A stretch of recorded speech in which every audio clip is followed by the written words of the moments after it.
quite a long time, and what's happening in Ukraine in many ways, and how it may end.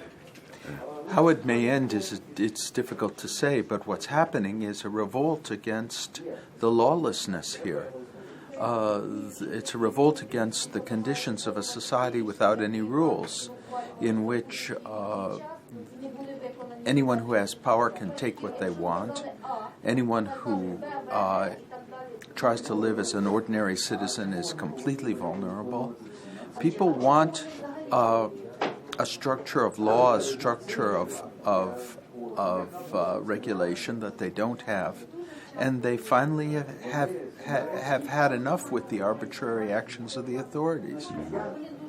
And how should West react to what's happening here? What kind of role they can play?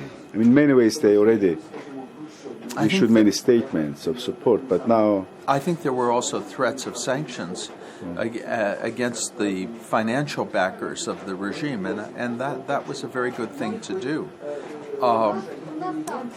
The West cannot remake Ukrainian society.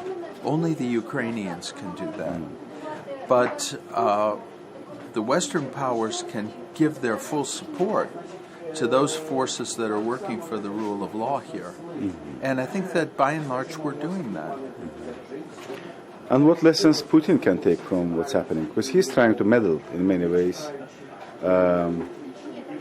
Some people feel like he's behind of Yanukovych and he's trying to keep them in power, keep them away from the Europe. How, it all may end, and how... For Russia, how might it end right. for Russia? Well, the Russians understand perfectly well that a democratic, law-abiding Ukraine would completely undermine the regime in Russia. And as a result, they don't want that. They don't want... Russians have said many times that Russians and Ukrainians are one people, one religion, one civilization.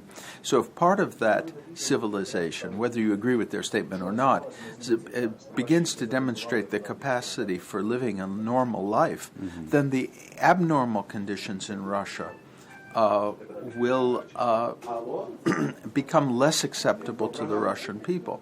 They will see a very clear alternative, and they'll see that a way of life that is appealing and which is being carried out by a people to whom they're very closely related. David, thank you. Thank you.